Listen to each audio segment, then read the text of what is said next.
Hi everyone, I'm Rick with Fear Not, and in this video series we're going to be going over everything that you need to know and everything you need to get in order to put together your own 3-day supply for emergencies.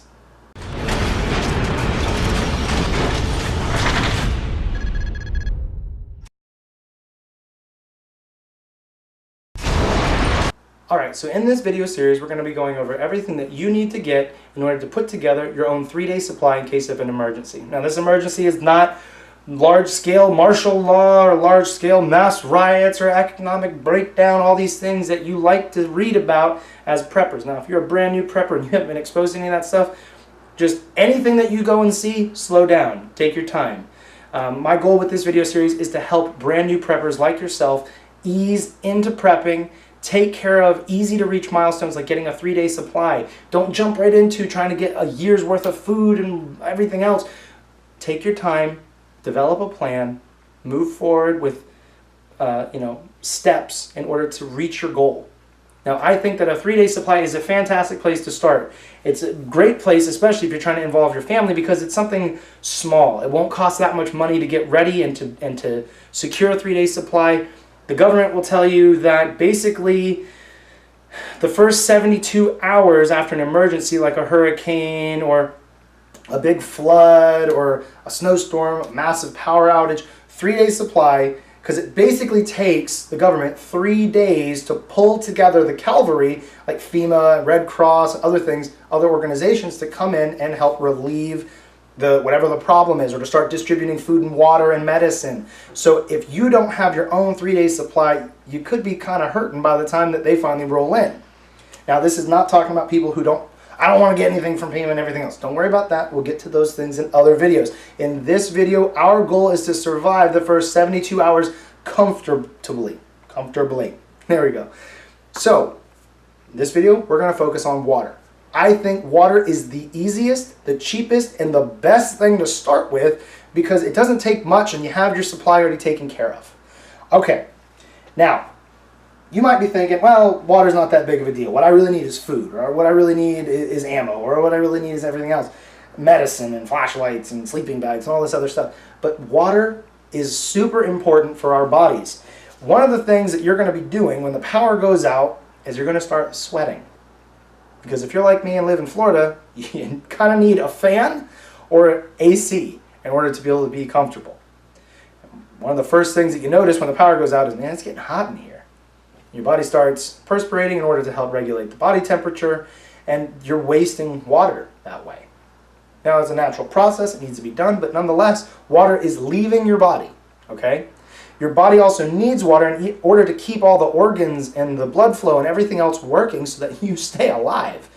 And just as like a small exercise, if you have a car like I do, you probably drive around a lot.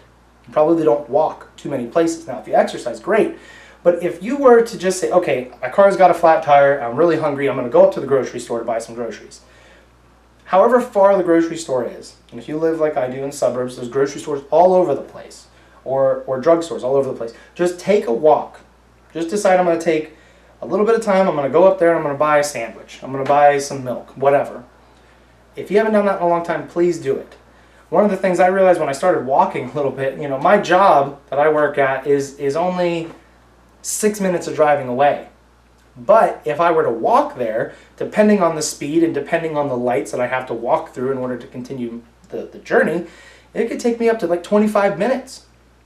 A 6-minute drive, depending on traffic and lights, could be a 3-minute drive, is like 25 minutes of walking. Not to mention, with me walking, I'm out in the sun, I'm out in the heat, I'm sweating even more, there's more physical exertion. You start entering into a lot easier chance in hitting dehydration. Now dehydration, if you've never experienced dehydration, oh boy, it's not fun. I have at least twice in my life, and both of the times was me being stupid and not drinking enough water. The first time was me playing paintball, the second time was me playing airsoft. These are outside sports, I love them, they're a lot of fun, but man, you sweat a lot. You're running, you're breathing heavy, you're trying to get down under cover and trying not to get hit by the other players. But you're exerting yourself a lot. And both times I allowed myself, accidentally, but it was my own stupid mistake of not drinking enough water. So, dehydration, signs of dehydration. Increased thirst. Duh. Dry mouth, tired or sleepy. Decreased urine output. Urine is low volume and more yellowish than normal. Headache, dry skin, dizziness, few or no tears, but I mean more than likely you're not going to be crying a whole lot unless somebody just passed away in a storm and you have no water and you start realizing whatever with no tears. Now that's just basic dehydration. Severe dehydration leads into dizziness or lightheadedness that does not allow the person to stand or walk normally. Blood pressure drops, rapid heart rate, fever, poor skin elasticity, lethargy, confusion, or coma, seizure, or shock. Now, I don't know about you, but none of those severe symptoms sounds enjoyable. And the stuff that I experienced was a severely bad headache that led into a migraine. You start the fever and just, oh my gosh, you just feel miserable. Now, depending on your source, you can live without water like 3 to 10 days. Some people have even lived longer than that. But I propose to you that after just 1 day of not having water, or 2 days depending on the heat, you're going to start feeling incredibly uncomfortable. And as Americans, we're used to feeling good. We're not used to like people in Africa and in China and other places where they have, you know, low food and water, where they start feeling really just bad all the time, and they're kind of used to that. Americans aren't. We're not used to severe discomfort most of the time. Most of us get to eat. Most of us get to drink whenever we want. Most of us live in AC. We are very blessed in this country. But when those things get taken away, we realize we're just as human as anybody else on the planet, and we have just the same level of weakness as they do. So if you can only live 3 to 10 days and you start feeling severely uncomfortable, you're going to recognize real quick how important water is. Now, like I was saying before, water is very cheap. It's extremely cheap. This 1 gallon here probably costs about 85 cents with tax. Let's just round it to $1 just to make it easier for this video. So if it takes, depending on the source, 1 gallon of water per person per day. So if I was just buying enough water for myself for 3 days, I would only need 3 gallons. That's $3. Done. So let's bump it up to, let's say, average family, we'll just throw a number out, is 4 people, 2 parents, 2 kids. So you take the 3 gallons for me, times 4, for 1 set of 3 for each person. I'm now up to 12 gallons, $12. And I've got enough water for my family. Boom, done, 12 bucks. Now let's say, Rick, you know, I really prefer bottled water because then you can get Dasani or Aquafina or anything else, and you know, I don't really want to have to worry about storing gallons. It's easier to store the bottles because they're just a little bit better shape and whatever. Okay, so typically a case of water will equal about 3.79 gallons of water. So my 4 gallons here in this case is just slightly more than my case of water. So if we were to say that each case of water will equal, let's just round it down to make it easier, 3 gallons of water, because this is more but not quite 4 gallons. It'll take me 4 cases of water to have the same effect as the 12 gallons over here, plus some extra, you know, for sanitation or whatever, but I'll have some extra water, maybe to give to other people. 4 cases, 5 cases of water, done. Done. I don't have to worry about it. So, and each case costs what? I mean, $4, maybe $6, even if it was $6 and you had to buy 5 cases of water to take care of your family and make sure everything's filled out. I mean, for a 3-day supply, 1 gallon equal that, you have to buy 6 times 4, $24. That's it, $24. Just over 20 bucks, and you got enough water for your family for 3 days. Taken care of. You know, and like I was saying before, that doesn't count sanitation, you know, washing your hands, using enough water to fill up the toilet so it can flush, boiling water for food, all kinds of other things, but just enough for at least you to be able to drink.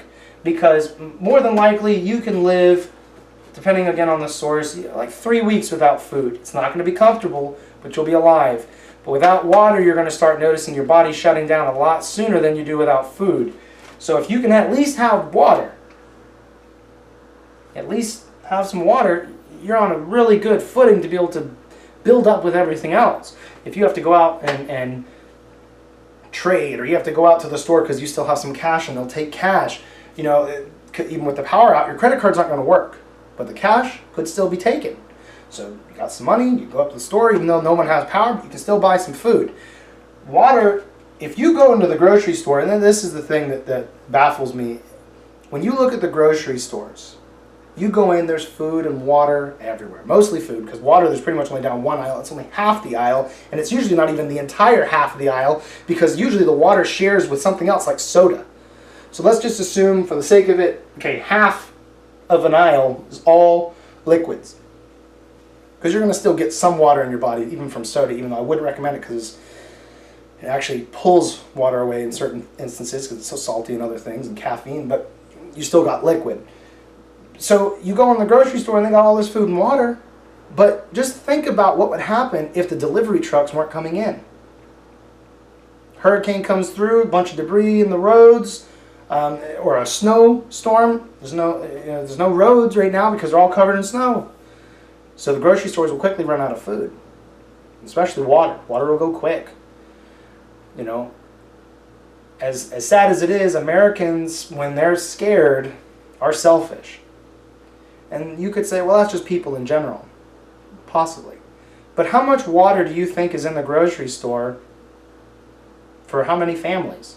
How many families do you think it would take to come through and think, oh, well, we're not going to have enough water for the next 3 days before maybe the roads open up again after the storm comes through.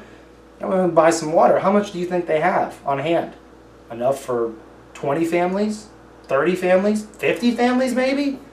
50 families worth of water. Do you know how much families live in just my area of Florida? Oh, a lot of families.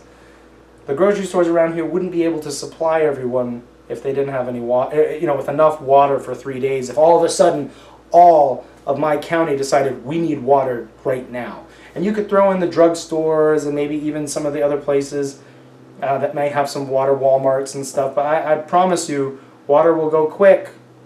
Food goes quick, but there's usually a lot of food, and people just get picky, and then all the good stuff's gone, all the tasty stuff. But there's still food around. But water's going to go fast. This is a very cheap prep. You need this to live. In the U.S., we're just used to just going in the bathroom and turning on the water, and it just works. What happens when it doesn't? You can live without power. You're not going to live very long without water. Make sure you get that taken care of. Now, you can bump yourself up later once you do have your basics covered, getting yourself like a Berkey water filter. That'll be covered in a different video for later, but there are other things to do to help purify some water. But the main thing, the cheapest thing, just go out there and just get a couple cases or a couple gallons of water. It's silly with how cheap it is in this country. It's probably one of the easiest things to prep for. I feel it's probably one of the easiest overlooked. So this series is all about just the basics, just building a 3-day supply.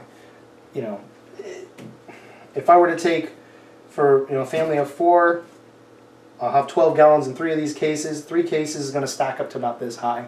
If I have a closet somewhere I can put a couple cases of water, it's going to fit really easy. And then I can rest assured if the water goes out, if there's a big storm coming, I have one less thing I need to worry about because I've already got it taken care of. And that's the thing that really is at the heart of preparedness, is I think that it should be, is just a relief of one less thing to worry about when things hit the fan.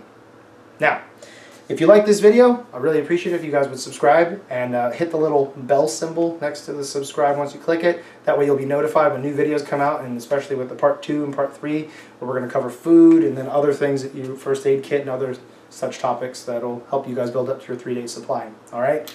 Thank you guys for watching. Comment down below. I'd be interested to know what you guys think or what your level of preparedness is, and if this video was helpful for you at all. Anyway guys, talk to you all again later, and thanks again.